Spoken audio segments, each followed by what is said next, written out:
এই রাতের ঘুমের সময় রাসূলুল্লাহ সাল্লাল্লাহু আলাইহি ওয়াসাল্লামের কতগুলো আমল ছিল। 60টা জিনিস নবী করিম সাল্লাল্লাহু আলাইহি ওয়াসাল্লাম করে থাকতেন। এই দুটো আয়াত ছাড়া আল্লাহ নবী সাল্লাল্লাহু আলাইহি ওয়াসাল্লাম কখনো শুতেন না। ঘুমানোর আগের সুন্নাহ আমল কি কি? শুরুতেই কি ঘুমের দোয়া পড়বো নাকি অন্যান্য আমল করে তারপরে ঘুমের দোয়া পড়ে শুব? দয়া করে মাসনুন বিষয়গুলি আমাদেরকে জানিয়ে দিবেন। প্রিয় ভাইয়েরা, মানুষ যখন ঘুমাতে যায় আল্লাহ রাব্বুল আলামিন এই ঘুমকে দুইটা পার্টে ভাগ করেছেন। একটা হচ্ছে রাতের ঘুম, এটা হচ্ছে ঘুমের টাইমের ঘুম। আরেকটা হচ্ছে মানুষের আরামের জন্য যখন তখন ঘুম। রাসূলুল্লাহ সাল্লাল্লাহু আলাইহি সাল্লাম ওয়াজআলনাল লাইলা লিবাসা, এই রাতকে ঘুমের যখন এশার পর এইটাকে ঘুমের টাইম হিসাবে গণ্য করেছেন। বাকিটার সময়ে আপনি আমলগুলা ভিন্নভাবে করতে পারেন, কিন্তু এই রাতের ঘুমের সময় রাসূলুল্লাহ সাল্লাল্লাহু আলাইহি ওয়াসাল্লামের কতগুলো আমল ছিল। এর মধ্যে যদি আমরা দেখি 60টা জিনিস নবী করিম সাল্লাল্লাহু আলাইহি ওয়াসাল্লাম করে থাকতেন। এর 1 নম্বর, পানাহারের পাত্র যদি থাকে সেগুলো ঢেকে দেওয়া, গ্লাসটা ঢেকে দেওয়া, খাবারের উপরে দিয়ে দেওয়া, ঝাঁপি দিয়ে দেওয়া, খাবার ঢেকে রাসূলুল্লাহ সাল্লাল্লাহু আলাইহি ওয়াসাল্লাম শুতে যেতেন। 2 নম্বরে, দরজা বন্ধ করা। দরজা খুলে রাসূলুল্লাহ সাল্লাল্লাহু আলাইহি ওয়াসাল্লামের ঘুমানোর সিস্টেম ছিল না। দরজাটুকু চাপায় দেওয়া, লাগায় দেওয়া, দরজা না থাকলে পর্দাটুকু টেনে দেওয়া, উন্মুক্ত দরজায় শুতেন না। 3 নম্বরে, সন্ধ্যাবেলায় নবীজি বলছেন বাচ্চাদেরকে ঘরের মধ্যে ঢুকায় নাও। এই সময় বিক্ষিপ্ত শয়তান জিনেরা বিভিন্ন জায়গায় দৌড়াদৌড়ি করে, এই জন্য সন্ধ্যাবেলায় বাচ্চাদেরকে ভিতরে নেওয়া এবং দরজাটাকে বিসমিল্লাহ বলে লাগায় দেওয়া। এরপরে প্রয়োজনে খুলবো, কিন্তু সন্ধ্যার থেকেই রাতের আমল শুরু হবে। প্রাথমিক যে আমি দরজা, পর্দা, গ্লাস এইটা বিসমিল্লাহ বলে টেনে দিব। এরপরে নবী করিম সাল্লাল্লাহু আলাইহি ওয়াসাল্লাম একটা নির্দেশনা দিয়েছেন, একাকী ঘরে নির্জনে না শুতে। এমন জায়গা নির্জন, কেউ নাই, এই নির্জন জায়গায় একাকী নবী করিম সাল্লাল্লাহু আলাইহি ওয়াসাল্লাম থাকতে নিষেধ করেছেন। 2 জায়গায় আল্লাহ নবী সাল্লাল্লাহু আলাইহি ওয়াসাল্লাম বলছেন একাকী থাকবে না। একটা হচ্ছে রাত্রে থাকার ক্ষেত্রে, আর 2 নম্বরে সফরের ক্ষেত্রে একাকী বর্জন করা, এটা উত্তম। এখন কেউ নাই সেটা ভিন্ন কথা, কিন্তু কেউ আছে, থাকার সুযোগ আছে, এই জন্য একাকী নির্জনে থাকতে নবী করিম সাল্লাল্লাহু আলাইহি ওয়াসাল্লাম নিষেধ করেছেন। এরপরে বলেছেন ফাঁকা ঘরে, ছাদে তোমরা শুবা না। ফাঁকা ঘর একদম, পাশে কোনো পার্টিশন নাই, উন্মুক্ত খোলা, রাসূলুল্লাহ সাল্লাল্লাহু আলাইহি ওয়াসাল্লাম নিষেধ করেছেন। 7 নম্বরে, বিছানা ঝেড়ে নেওয়া। বিছানা ঝেড়ে নেওয়া এটা নবী করিম সাল্লাল্লাহু আলাইহি ওয়াসাল্লাম অনেক ক্ষেত্রে নির্দেশ দিয়েছেন। অনেক জুব্বা, কাপড়, কোট অনেক দিন পর্যন্ত ঝুলানো থাকে, এইগুলার মধ্যেও বিতাড়িত শয়তান আশ্রয় গ্রহণ করে। বিসমিল্লাহ বলে এগুলা ঝেড়ে নেওয়া, তারপরে পড়া, এটা অন্যতম গুরুত্বপূর্ণ একটা দায়িত্ব। তো এইগুলা হচ্ছে ঘুমের প্রিপারেশান আমাদের জন্য। এরপরে যখন বান্দা শুয়ে গেছে, শোয়ার আগে 4টা আমল আছে, এটাকে আমরা একটু ভিন্নভাবে ব্যাখ্যা করতে পারি। 1 নম্বরে, নবী করিম সাল্লাল্লাহু আলাইহি ওয়াসাল্লাম শোয়ার সময় আয়াতুল কুরসি পড়া মিস করতেন না। 2 নম্বরে, নবী করিম সাল্লাল্লাহু আলাইহি ওয়াসাল্লাম সূরা বাকারার শেষ যে 2টা আয়াত, এই 2টা আয়াত ছাড়া আল্লাহ নবী সাল্লাল্লাহু আলাইহি ওয়াসাল্লাম কখনো শুতেন না। এবং নবীজি বলতেন একজন মানুষের জন্য সূরা বাকারার এই শেষ 2 আয়াত তার রাতের জন্য যথেষ্ট হবে। সুবহানাল্লাহ। এটা গেল। 3 নম্বরে, সূরা ফালাক, সূরা ইখলাস, ফালাক, নাস, এইটা পড়া, এইটা পড়ে রাসূলুল্লাহ সাল্লাল্লাহু আলাইহি ওয়াসাল্লাম শুতে যেতেন। এরপরে যেটা বলবো, দোয়া, যেটা নবী করিম সাল্লাল্লাহু আলাইহি ওয়াসাল্লাম 2টা দোয়া কন্টিনিউ করতেন। আল্লাহুম্মা আসলামতু নাফসি, আল্লাহ রাসূল সাল্লাল্লাহু আলাইহি ওয়াসাল্লাম বলতেন আল্লাহুম্মা আসলামতু নাফসি ওয়া আজ্জাহতু ইলাইক, আল্লাহ আমি আমার আত্মাকে আপনার কাছে সমর্পণ করলাম।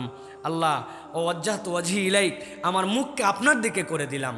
তার মানে আপনি আল্লাহর কাছে সমর্পিত হতেন। এরপরে রাসূলুল্লাহ সাল্লাল্লাহু আলাইহি ওয়াসাল্লাম বলতেন আল্লাহুম্মা বিইসমিকা আমুতু ওয়া আহইয়া।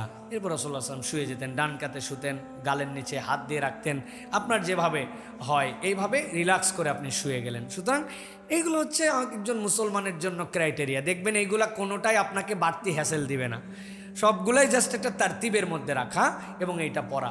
আয়াতুল কুরসিটা খুব গুরুত্বপূর্ণ। সূরা বাকারার শেষ 2 আয়াত, সুবহানাল্লাহ, আপনার ঘুমকে অন্যরকম করে দিবে।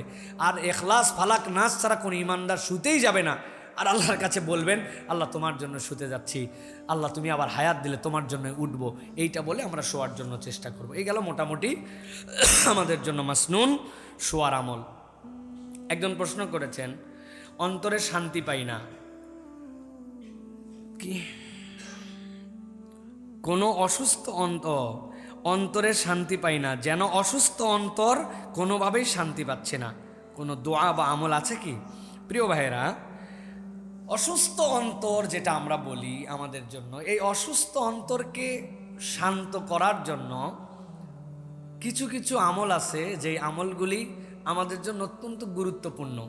যদিও বাহ্যিকভাবে এই বস্তুবাদী দুনিয়ার লোকেরা এইগুলাকে তেমন গুরুত্ব দেয় না, কিন্তু এটা অত্যন্ত গুরুত্বপূর্ণ। সেটা হচ্ছে দুনিয়াতে দুই ধরনের খাদ্য, একটা আপনার শরীরের জন্য লাগে, আর একটা আপনার অন্তরের জন্য লাগে।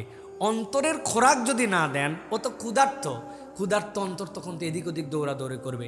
আল্লাহ বলছেন আলা বিযিক্রিল্লাহি তাতমাইন্নুল কুলুব, আল্লাহর জিকির ছাড়া আপনার অন্তরের কোনো খাদ্য নাই। কেননা কুলির রূহু মিন আমরি রাব্বি, এটা আল্লাহর নির্দেশ, ও আল্লাহর জিকিরেই শান্ত হবে। আপনি কোনোভাবে কিছুতে তাছাড়া শান্ত করতে পারবেন না। নবীজি এই জিকিরের প্রক্রিয়ার প্রথম যেটা বলেছেন, শিফা উল্লিমা ফিস সুদূর, কেউ যদি কোরআন না পড়ে প্রত্যেক দিন, তার অন্তর তখন এলোমেলো হয়ে যাবে। অতএব আপনাকে কোরআনের সাথে সম্পর্ক রাখতে হবে। এরপর আল্লাহ রাব্বুল আলামিন যেগুলো মাসনুন জিকির, বিশেষ করে সকাল সন্ধ্যা আর নামাজের পরের এই ওজিফা করলে অন্তর অটোমেটিক শান্ত হবে তার জন্য। আর কিছু দোয়া আল্লাহ রাসূল সাল্লাল্লাহু আলাইহি ওয়াসাল্লাম আমাদেরকে শিখিয়েছেন, বিশেষ করে হাসবি আল্লাহু লা ইলাহা ইল্লাহু আলাইহি তাওয়াক্কালতু ওয়া হুয়া রব্বুল আরশিল আযীম। এটা একটা ওজিফার মতো, প্রত্যেক নামাজের পরে 10 বার পড়েন, 20 বার পড়েন, 30 বার পড়েন, কিন্তু এটা একটা ওজিফার মতো। কার জন্য? যার রোগ আছে, যার অন্তর এত কিছুর পরেও শান্তি হচ্ছে না। হাসবি আল্লাহু লা ইলাহা ইল্লাহু আলাইহি তাওয়াক্কালতু ওয়া হুয়া রব্বুল আরশিল আযীম।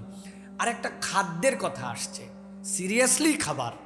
আয়েশা রাদিয়াল্লাহু তাআলা থেকে অন্তর ঠান্ডা করার নবীজি একটা খাবার বলে দিয়ে গেছেন, জানাই দিব।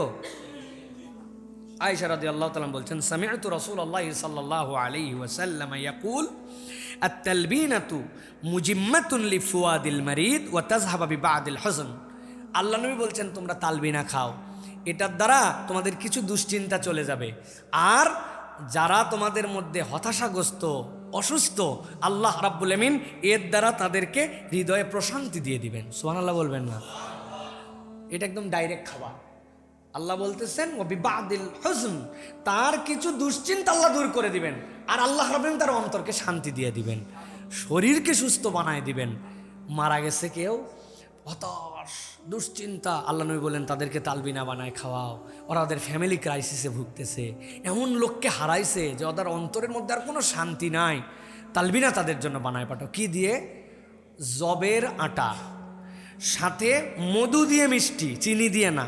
কি দিয়ে মিষ্টি? জবের আটাটাকে প্রথমে খামির করছেন আপনি হাত দিয়ে, খামির করার পরে ওর মধ্যে মধু দিছেন মিষ্টি করার জন্য। এরপর হাত দিয়ে ওইটাকে, জবের আটাটা একটু গরম পানির মধ্যে নিলেন, নেওয়ার পর একটু সিদ্ধ করলেন, যেরকম করে চালের আটা দিয়ে গমের আটা সিদ্ধ রুটি বানানোর জন্য জবের আটা বানালেন।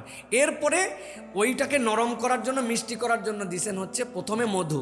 স্টেপটা মনে রাখতে হবে, মধু দিয়ে অনেকক্ষণ মেল্ট করে করে একটু চেক করে দেখলেন যে মাশাআল্লাহ মিষ্টি হয়েছে। এরপরে অল্প একটু নিছেন বাটির মধ্যে দুধ, গরম করার পরে ঠান্ডা করছেন। একদম কড়া গরম দুধ খেতে হয় না, ঠান্ডা একটু দুধ ওর মধ্যে দিছেন। দেওয়ার পরে ঘাঁটার পরে যেই আপনার জন্য পায়েসের মতো হলো, আল্লাহ নবী বলছেন এটার নাম তালবিনা। এটা যদি তুমি খাও, অন্তরের দুশ্চিন্তা যাবে, অসুস্থ রোগী ভালো হবে।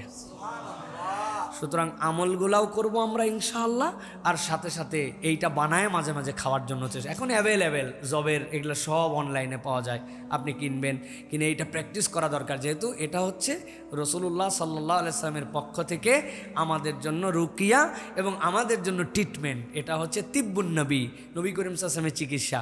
সেটা আমরা গ্রহণ করলে ইনশাআল্লাহ আমরা উপকার পাবো। هذا ما عند العلم عند الله سبحانك اللهم بحمدك أشهد أن لا إله إلا أنت أستغفرك وأتوب إليك. السلام عليكم ورحمة الله وبركاته.